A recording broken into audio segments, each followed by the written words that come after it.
بسم اللہ الرحمن الرحیم۔ خوشحال زندگی کے راز۔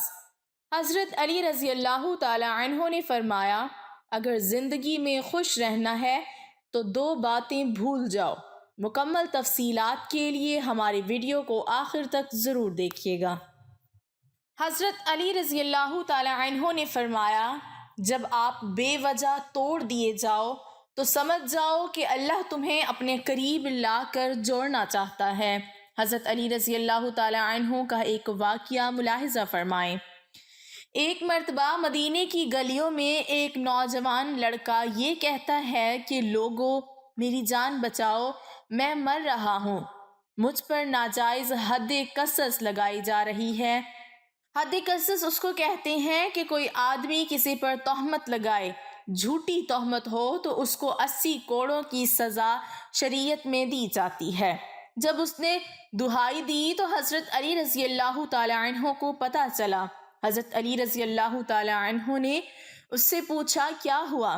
وہ لڑکا کہنے لگا کہ جو عورت سامنے آ رہی ہے یہ عورت میری ماں ہے، میں اس کو ماں کہتا ہوں اور یہ کہتی ہے تو میرا بیٹا نہیں ہے، اس لیے مجھ پر قصص کی حد لگائی جا رہی ہے جبکہ میں اس عورت کا بیٹا ہوں۔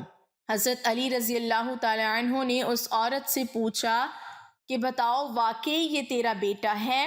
اس نے کہا کہ میں تو اس کو جانتی ہی نہیں ہوں، میں نے اس کو کبھی دیکھا نہیں ہے۔ اب بات سنگین ہو گئی اور لڑکے نے اونچی اونچی آواز کے ساتھ رونا شروع کر دیا اور کہنے لگا کہ میں قسم کھا کر کہتا ہوں کہ یہ عورت میری ماں ہے، اور عورت کہتی ہے کہ میں نے اس کو دیکھا تک نہیں ہے۔ بات بڑی عجیب ہے، اس عورت کے بھائی اس کے ساتھ ہیں، اور تہمت کیا تھی کہ جب ایک پاک باز عورت پر کوئی یہ الزام لگائے کہ فلاں لڑکا فلاں عورت کا بیٹا ہے اور اس عورت کا ابھی تک نکاح نہیں ہوا، تو گویا کہ اس نے اس عورت پر تہمت لگا دی کہ کسی آدمی کے ساتھ اس کا تعلق ہوا ہے۔ اب عورت کہتی ہے کہ آج تک میں نے شادی نہیں کی، اس کے بھائی کہتے ہیں کہ کوئی مرد آیا نہیں، اور یہ لڑکا کہتا ہے کہ میں اس کا بیٹا ہوں، تو اس نے ہماری کنواری بہن پر تہمت لگائی ہے، اس لیے ہم نے اسے 80 کوڑوں کی سزا کے لیے مقدمہ درج کیا ہے، اور امیر المومنین حضرت عمر فاروق رضی اللہ تعالی عنہ کی عدالت نے اس کو 80 کوڑوں کی سزا دی ہے۔ اب حضرت علی رضی اللہ تعالی عنہ نے حضرت عمر رضی اللہ تعالی عنہ کے پاس آ کر کہا، اے امیر المومنین، اس حد کی تفتیش میرے سپرد کر دی جائے۔ حضرت عمر رضی اللہ تعالی عنہ نے فرمایا، ٹھیک ہے۔ حضرت علی رضی اللہ تعالی عنہ اس کی تفتیش کرنے لگے۔ مسجد کے باہر لوگ بیٹھ گئے، وہ عورت بھی بیٹھ گئی اور وہ لڑکا بھی بیٹھ گیا۔ حضرت علی رضی اللہ تعالی عنہ نے اس لڑکے سے کہا کہ جو فیصلہ میں کروں گا کیا تجھے منظور ہے؟ اس نے کہا بالکل منظور ہے۔ تو پھر حضرت علی رضی اللہ تعالی عنہ نے فرمایا، لکھ دے۔ اس نے لکھ دیا۔ اب حضرت علی رضی اللہ تعالی عنہ نے اس عورت سے کہا کہ جو فیصلہ میں کروں وہ تجھے بھی منظور ہے؟ اس نے کہا منظور ہے۔ حضرت علی رضی اللہ تعالی عنہ نے فرمایا، تو بھی لکھ دے۔ دونوں نے لکھ دیا۔ اب حضرت علی رضی اللہ تعالی عنہ کا فیصلہ دیکھو۔ حضرت علی رضی اللہ تعالی عنہ نے لڑکے سے کہا کہ واقعی یہ تیری ماں ہے؟ اس لڑکے نے کہا ہاں۔ عورت سے کہا واقعی یہ تیرا بیٹا نہیں؟ اس عورت نے کہا نہیں۔ حضرت علی رضی اللہ تعالی عنہ نے کہا کہ واقعی تم غیر ہو؟ عورت نے کہا بالکل غیر ہیں۔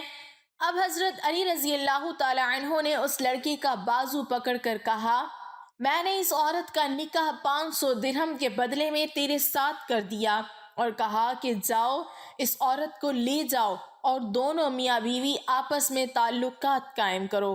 جس وقت اس لڑکے نے اس عورت کا ہاتھ پکڑا اور پکڑ کر وہ اس عورت کو لے جانے لگا تو وہ عورت چیخ کر کہنے لگی، اے علی رضی اللہ تعالی عنہ، ماں کا نکاح بیٹے کے ساتھ کیسے ہو سکتا ہے؟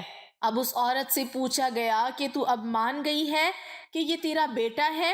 تو نے جھوٹ کیوں بولا؟ اس عورت نے کہا کہ میرا خاوند بڑا امیر تھا، اس کی کافی جائیداد تھی، اس سے صرف یہ ایک لڑکا تھا، میرے بھائی میری شادی کسی اور جگہ کرنا چاہتے تھے اور ساری جائیداد کو ہڑپ کرنا چاہتے تھے۔ اگر یہ بیٹا میرا ثابت ہوتا تو جائیداد ساری اس کے پاس چلی جاتی۔ جائیداد کو ہڑپ کرنے کے لیے میں نے یہ ڈرامہ رچایا ہے۔ اس عورت کا قصور ثابت ہو گیا اور لڑکا بری ہو گیا۔ حضرت علی رضی اللہ تعالی عنہ کا ایک اور واقعہ ملاحظہ فرمائیں۔ مدینہ منورہ میں ایک لڑکے کو گرفتار کر کے لے جا رہے تھے۔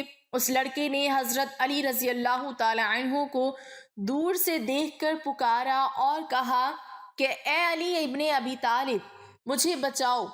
حضرت علی رضی اللہ تعالی عنہ نے پوچھا کیا ہوا؟ تو وہ لڑکا کہنے لگا کہ اے علی رضی اللہ تعالی عنہ، میں بے گناہ ہوں، مجھے بے گناہی کے باوجود قتل کی سزا دی گئی، مجھے بچاؤ، میں بے گناہ ہوں۔ حضرت علی رضی اللہ تعالی عنہ نے پولیس کے آدمی سے پوچھا کہ کیا بات ہے؟ تو اس پولیس کے آدمی نے کہا کہ اے علی رضی اللہ تعالی عنہ، آپ کو معلوم نہیں کہ اس لڑکے نے اپنے مالک کو قتل کیا ہے اور مالک کے قتل کے بدلے میں اس کو قتل کیا جا رہا ہے۔ حضرت علی رضی اللہ تعالی عنہ نے اس لڑکے سے پوچھا کہ بھائی تو نے مالک کو قتل کیا ہے؟ اس لڑکے نے کہا کہ ہاں میں نے مالک کو قتل کیا ہے۔ تو حضرت علی رضی اللہ تعالی عنہ نے فرمایا کہ پھر تو تیرا قتل اس قتل کے بدلے جائز ہے۔ تو اس لڑکے نے کہا کہ جائز نہیں ہے، کیونکہ میرا مالک میرے ساتھ برائی کرنا چاہتا تھا تو میں نے اپنی عزت کو بچانے کے لیے اس کو قتل کیا ہے، اور حضور صلی اللہ علیہ وسلم کا حکم ہے کہ جو آدمی عزت کو بچانے کے لیے کسی کو قتل کر دے تو اس کے بدلے میں اس کو قتل نہیں کیا جاتا۔ سپاہی سے پوچھا واقعی اس نے یہ کہا؟ سپاہی نے کہا کہ ہاں۔ سپاہی نے کہا کہ بات تو ٹھیک ہے، لیکن اس کے پاس اس واقعے کا کوئی گواہ نہیں ہے کہ مالک اس کے ساتھ برائی کا ارادہ کرتا تھا، اس لیے خلیفہ وقت اور قاضی وقت نے یہ دیکھا کہ مالک قتل ہو گیا، اب مالک تو چلا گیا، اب کون بتائے گا کہ مالک نے اس کے ساتھ برائی کا ارادہ کیا تھا؟ اس کا کوئی گواہ نہیں ہے، اس لیے ہم نے اس کو قتل کی سزا دی ہے۔ وہ لڑکا رونے لگا اور کہنے لگا واقعتاً میرے مالک نے میرے ساتھ برائی کا ارادہ کیا تھا۔ حضرت علی رضی اللہ تعالی عنہ حضرت عمر رضی اللہ تعالی عنہ کے پاس آئے اور آ کر فرمایا اے امیر المومنین، آپ اس قتل کی تفتیش میرے سپرد کر دیں۔ حضرت علی رضی اللہ تعالی عنہ کے فیصلے بڑے گہرے ہوا کرتے تھے۔ حضرت عمر رضی اللہ تعالی عنہ نے فرمایا ٹھیک ہے، اس قتل کی تفتیش آپ کریں۔ اب حضرت علی رضی اللہ تعالی عنہ تفتیش کرنے کے لیے آئے۔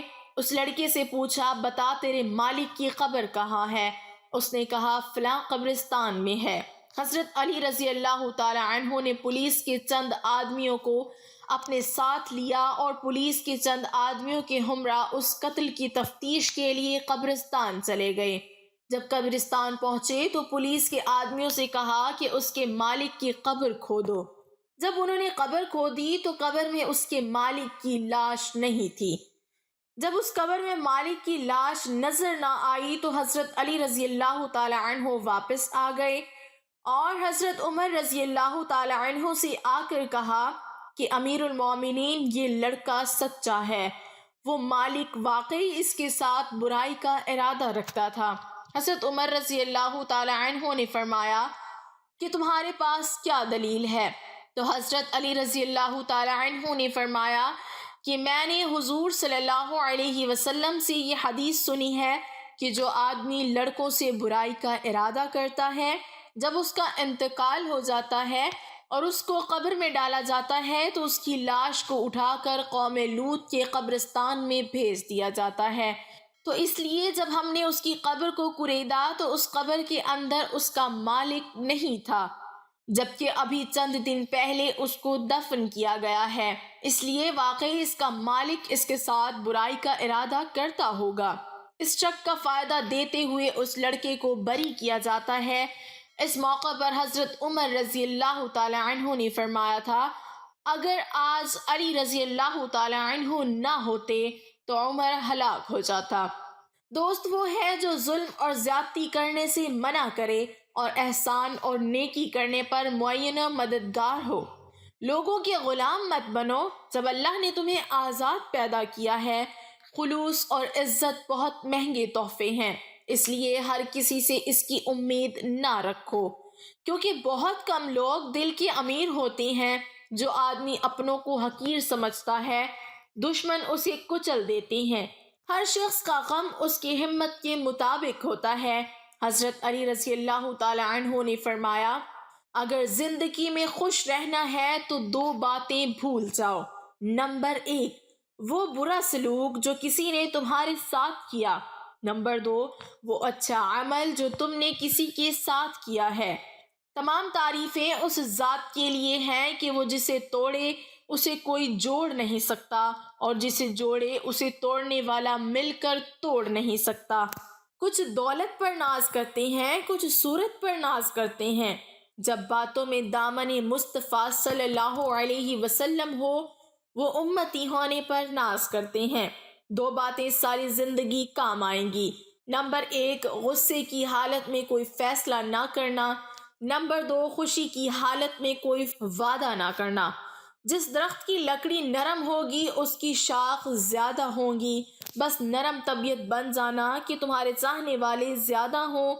زندگی کی اصل خوبصورتی یہ نہیں کہ تم کتنے خوش ہو، بلکہ زندگی کی اصل خوبصورتی تو یہ ہے کہ تم سے دوسرے کتنے خوش ہیں۔ جب کسی کو کسی سے رشتہ ختم کرنا ہو تو سب سے پہلے وہ اپنی زبان کے مٹھاس ختم کرتا ہے۔ بہت سے لوگ اس وجہ سے فتنے میں مبتلا ہو جاتے ہیں کہ ان کے بارے میں اچھے خیالات کا اظہار کیا جاتا ہے، سوائے اپنے رب کے کسی سے امید نہ رکھنا، اور اپنے گناہوں کے سوا کسی چیز کا خوف مت کھانا۔ خدا کے نزدیک کسی انسان کو جتنی زیادہ عزت دی جاتی ہے، اس کا امتحان بھی اس قدر سخت ہوتا چلا جاتا ہے۔ ہر شخص اپنے جیسے ہی کی طرف مائل ہوتا ہے۔ اللہ پاک ہمیں نیک عمل کرنے کی توفیق عطا فرمائے اور ہمیں پرسکون زندگی عطا فرمائے، آمین۔ ناظرین، کمنٹ باکس میں اللہ کے 99 ناموں میں سے ایک نام ضرور ٹائپ کریں۔